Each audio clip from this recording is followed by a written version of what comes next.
The Eastern Cape Provincial Council of Churches has concluded a prayer session at the Fort Hare University. This comes in the wake of assassination attempts on some senior managers at the university, including the Vice-Chancellor, Professor Sakhela Buhlungu. Professor Buhlungu's bodyguard, Mboneli Vesele, was killed last month during an attempt on the Vice-Chancellor's life. Our reporter Siphosethu Booi joins us now. Siphosethu, thank you for making time. So how did that prayer service go today? It was emotional, it was beautiful, Clement, but most importantly, the message was quite loud that the Eastern Cape Provincial Council of Churches, members of society also are in full support of the Vice-Chancellor, of course, of the University of Fort Hare, Sakhela Buhlungu, and also for his cry and also just lifting up the flags as far as corruption is concerned in this particular institution. I mean, students were out in their numbers, a great service indeed, and also just to speak to us in terms of how he feels just after receiving the support from the Eastern Cape Provincial Council of Churches here in the Eastern Cape. VC Sakhela Buhlungu, thank you very much, sir, for your time again. VC, today was a great success, even if I have to say so myself, but most importantly, how do you feel considering the circumstances and also just these attempts towards your life? Does this not worry you in any way, and also just to reflect on it? With this was a tremendous kind of display of support, and I've always said we're surrounded by love, by support, by solidarity, and so on and so forth. And today it was demonstrated by the turnout, but the turnout was very mixed. It was the elderly people, senior citizens, adults generally, and young adults. So it was beautiful. The messages were very, very clear. People are saying enough is enough with corruption now. Let's protect this university. And for me, that's a resounding message to come out of an event like this.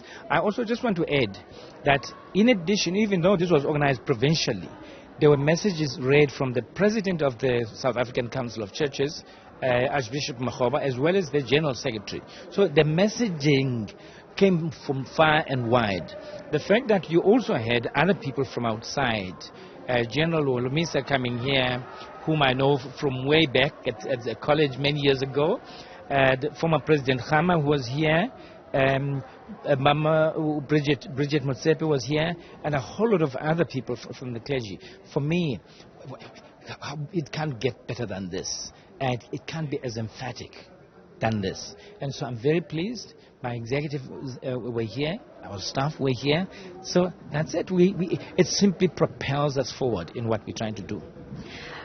VC, also, you're just speaking about the support that you've received also. Any updates from the Police Minister, Mboneli, with regards to the case of the murder of Mboneli Vesele, and also just the attempts to your life? Any updates with regards to your safety and your protection? Let me put it this way. I had a meeting, a very productive meeting with the Minister of Police maybe 5-6 days ago.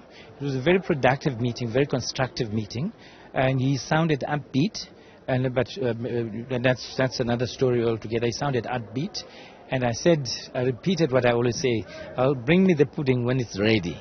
Otherwise, now I hear you, and I said also, I'm going to give you space. I'm not going to phone you every day.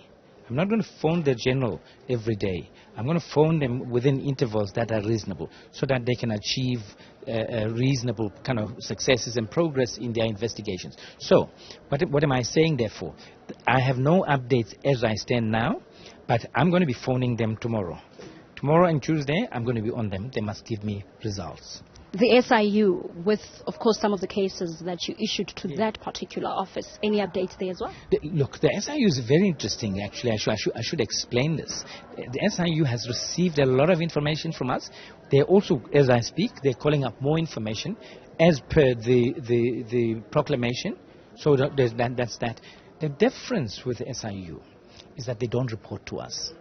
They don't give us progress reports. They don't give the Premier, they don't give the minister, they don't give the national, they only report to the president.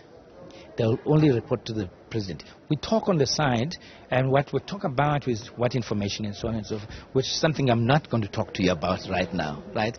I must also add that the Hawks, likewise, we've delivered a lot of information there. And so all of these things now, I imagine, are going to be part of the bigger mix of issues. One thing that makes me rather happier than before is that the whole suite of cases that we opened from 2018, they are all being called up now. The cases that were close to being quashed completely, all of them have been called up now, and I'm very positive about that.